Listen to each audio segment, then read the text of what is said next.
Welcome to AI in Marketing. I am your host and news curator Stan Bertolo from Nitro Marketing. You will find links to all the stories mentioned in this episode in the show notes.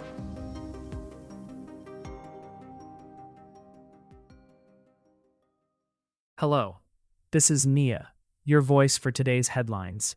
It's Saturday, March 14th. Here is what we are covering.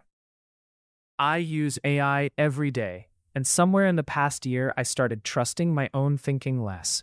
Not because the tools are bad, because they're good. Fast, thorough, tireless. When I write something and it feels uncertain, I check it against the machine. And the machine is usually more polished than I am, which turns out to be a problem. The cognitive muscle you don't use atrophies. I'm watching mine. I'm a marketing consultant, and AI is now central to everything I do. I use it with clients, I teach it, I get paid to find new ways to apply it. I'm not ambivalent about it, but the more time I spend inside that world, the more clearly I see what it can't do. Not for lack of processing power. Structurally. Take Dostoevsky's Crime and Punishment. A student convinces himself through careful logic that murdering a corrupt pawnbroker is morally justifiable. The argument is almost airtight. The novel then spends 600 pages on what that reasoning costs him from the inside. An AI can summarize that plot accurately. What it cannot do is put you inside the mind as the logic assembles itself. Let you feel how clean it seems and how wrong it is at the same time. That's what literature does. It doesn't describe moral failure from a distance. It makes you inhabit it, and inhabiting something is a different kind of knowing than processing it. I built this list with Claude, which I realize is a strange thing to admit here. I asked the AI to help me find the books that best capture what makes us irreducibly human.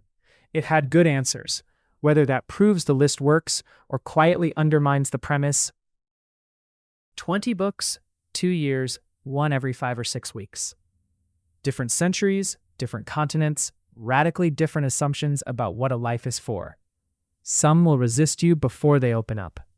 That resistance is not incidental. Here is the list. The Human Canon. 20 books for the age of AI. A 2-year curriculum. AI is very good at pattern completion, synthesis, and retrieval, what it cannot do. Sit with ambiguity without resolving it. Feel the weight of a moral failure. Build judgment from lived contradiction, or understand why a sentence is beautiful. This curriculum is built around those capacities. Read in sequence. 1 book every 5 to 6 weeks. By the end, you will have inhabited 20 different ways of being human. That is what AI cannot train itself on. Part 1. Philosophy that breaks your frame. We start with philosophy, but not the kind that stays on the page. These 4 books are destabilizing by design. They don't give you a system to adopt. They pull apart the assumptions you didn't know you were making. That's where any honest reckoning with the AI era has to begin. Not with the technology, but with the question of what you actually think and why. Book 1. Meditations by Marcus Aurelius. AI optimizes for outputs. Aurelius optimized for character. The gap between those 2 projects is where human leadership lives. This is a Roman emperor's private journal, never meant for publication, written on military campaigns. It is the most honest account we have of a powerful person trying not to be corrupted by power. Short entries, high density. Book 2. The Analects by Confucius. Every AI system is built around individual user optimization. Confucius starts from a different premise. The self only exists in relation. That is the correction the Western tech world most needs right now. The Analects were compiled by his followers after his death.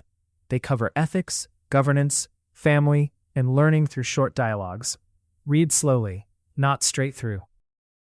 Book 3. The Stranger by Albert Camus. Marcel feels nothing the world says he should feel. In an AI world that increasingly tells you what to feel and when, his refusal is a training exercise in independent consciousness. A French-Algerian man kills someone, goes to trial, and discovers he is being judged not for the act, but for his emotional responses. It runs about 3.5 hours. Book 4. Thus Spoke Zarathustra by Friedrich Nietzsche. Nietzsche asked, "What do you do when the structures that gave life meaning collapse?" That is the question of the AI era. He didn't answer it, but he asked it better than anyone. A prophet descends from a mountain to tell humanity its inherited values are finished, and it must build new ones. It is deliberately difficult. You are supposed to wrestle with it. Part 2. The Moral Weight of Being Human. The second section moves from philosophy into something harder to name. These are books about conscience, suffering, and what it costs to act in the world. AI can process descriptions of moral failure. What it cannot do is feel the difference between knowing something is wrong and doing it anyway. Book 5. The Book of Job, read as literature.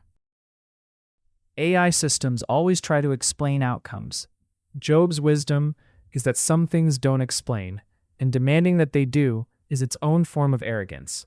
The capacity to sit with the unexplained is uniquely human. A righteous man loses everything. His friends offer theological explanations. God appears and says nothing useful. This is the oldest, serious philosophical text in the Western tradition. Book 6. Antigone by Sophocles. AI cannot adjudicate between two legitimate obligations that conflict. That is precisely what leadership requires every day. This is the structure of every hard decision you will ever make. A woman buries her brother in defiance of the king's law. Neither she nor the king is simply wrong. The tragedy follows from two people who are both right. Book 7. Crime and Punishment by Dostoevsky. Raskolnikov uses pure logic to justify an act that destroys him from the inside out. It is the best novel ever written about what happens when intelligence runs ahead of conscience, and it is directly relevant to anyone building AI systems. A student murders a pawnbroker, convinced the logic was sound. The rest of the novel is the cost of that reasoning. Book 8. Narrative of the Life of Frederick Douglass. Douglass was treated as a tool. His labor extracted, his person erased. In a world where AI systems increasingly instrumentalize human attention and behavior, his insistence on the full moral weight of individual experience is the counterargument. Written in 1845, 7 years after his escape from slavery, precise, furious, and rhetorically brilliant. Part 3. Power, Institutions, and How They Fail. By now, you've spent time inside individual minds under pressure. This section zooms out. It looks at systems, institutions, and the specific ways that structures built by humans to serve humans end up doing the opposite. None of these books are pessimistic exactly, but none of them are naive either. They are clear-eyed about what power does when left unexamined, which is exactly what we need to be right now. Book 9. 1984, by George Orwell. Newspeak, the reduction of language to limit thought, is the best existing description of what happens when content systems optimize for engagement over truth. The surveillance infrastructure Orwell imagined is now operational. Winston Smith works for the Ministry of Truth, rewriting history. He falls in love and tries to rebel. When you get to it, read the appendix on Newspeak. Book 10. The Peloponnesian War by Thucydides. There is a section called the Melian Dialogue, 5 pages in which Athens tells a weaker city that might makes right. Those 5 pages explain more about how technology companies interact with regulators and smaller competitors than most business books combined. Athens and Sparta destroy each other over 27 years. Thucydides was there for parts of it. The Melian Dialogue alone is worth your time. Book 11. One Flew Over the Cuckoo's Nest by Ken Kesey. The institution in this novel doesn't hate its patients. It processes them efficiently for compliance. That is the risk of any system, including AI systems. that optimizes for order over humanity. McMurphy enters a psychiatric institution and refuses to be managed. Nurse Ratched is not evil. She is a perfect bureaucrat. The horror is in the gap between those two things. Book 12. Long Walk to Freedom by Nelson Mandela. Mandela maintained strategic clarity, moral purpose, and the capacity to forgive, simultaneously, over 27 years of imprisonment. That combination is the highest form of human leadership. No algorithm produces it. This is the autobiography of a man who emerged from prison to lead his country without revenge. Not an inspiration text, a case study in sustained judgment under conditions most people cannot imagine. Part 4. Empathy Across Difference. We are now at the midpoint, and it's worth pausing on what the list has done so far. Rome, ancient China, colonial Algeria, 19th century Russia. We've been moving across time and geography deliberately, because one of the things AI gets wrong at scale is assuming that one kind of experience, usually Western, usually recent, usually English language, is the default. The next 3 books push directly against that assumption. They ask you to inhabit a perspective that the dominant culture either ignored or actively tried to erase. Book 13. Things Fall Apart by Chinua Achebe. The novel demonstrates what happens when one worldview, certain of its own rationality, encounters another and cannot recognize it as coherent. AI training data encodes exactly this kind of asymmetry at scale.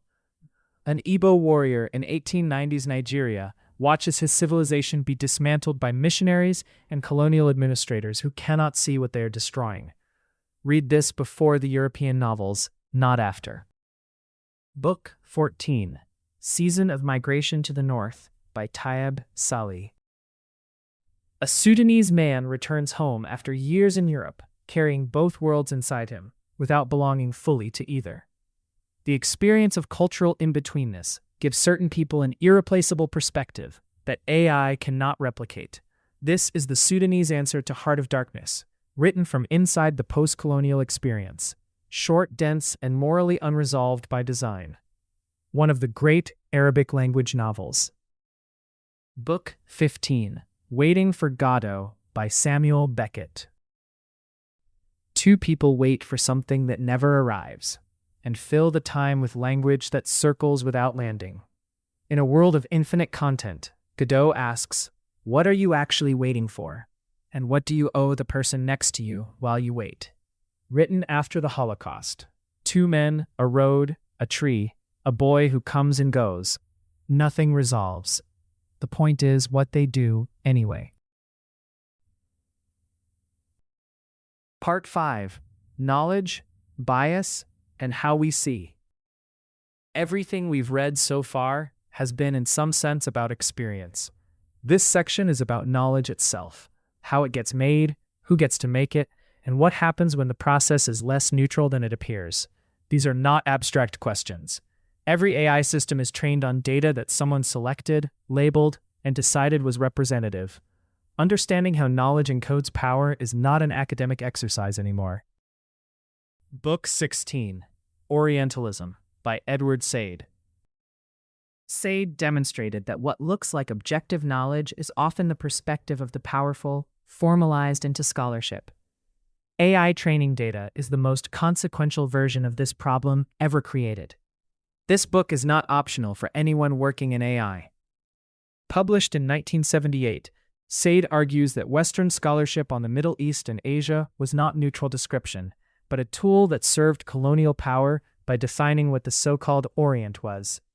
The argument holds, and the method applies everywhere. Book 17. Man's Search for Meaning by Viktor Frankl. Frankl argues that meaning is not found in the environment, but constructed from within. In a world where AI will absorb more of what used to give people purpose, the capacity to generate meaning independently becomes the central human skill. A psychiatrist survives the Nazi concentration camps and builds a theory of meaning from the experience. The first section, the memoir, is devastating. The second, the theory, is where it becomes a working tool. Book 18. Frankenstein by Mary Shelley. The novel's actual question is not, what did the creature do? It is, what does the creator owe the created? Every person building AI systems should read this as a direct brief on their responsibilities. Victor Frankenstein creates life and abandons it. The creature's response is not madness. It is a logical consequence of rejection. The monster gives one of the most coherent moral arguments in English literature. Part 6.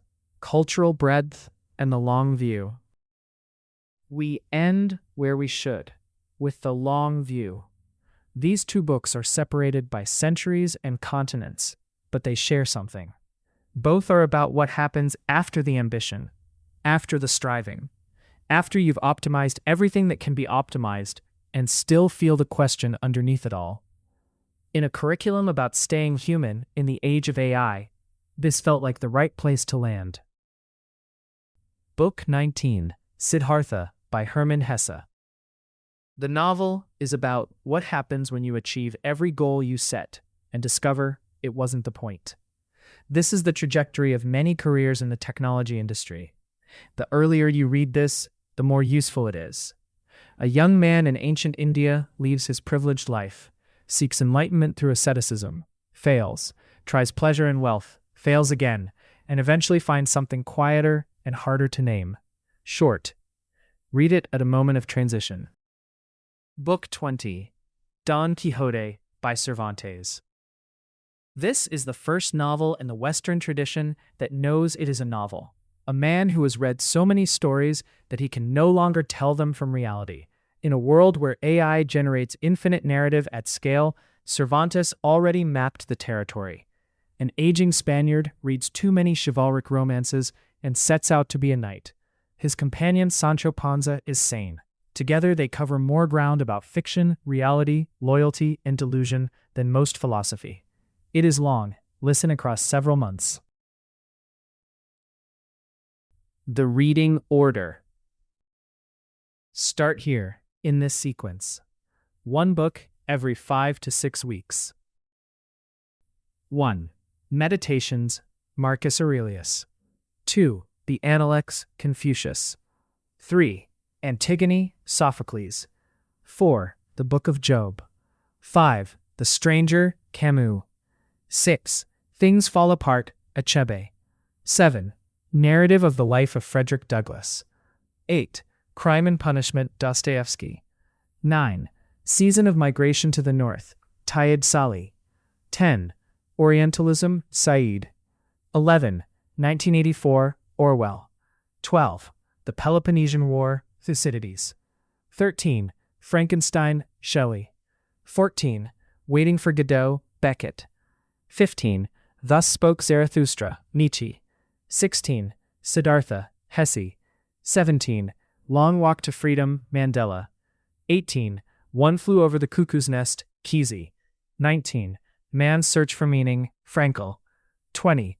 Don Quixote, Cervantes. 2 years. 20 ways of being human. That is what AI cannot train itself on. Thank you for tuning in to AI in Marketing. If you want to learn more, check out the episode description. Be sure to subscribe on your favorite podcast platform so you never miss an episode. Contact us to learn how to launch your own AI-generated podcast at nitromarketing.com. That's NYTRO marketing.com. See you tomorrow for more AI and tech news.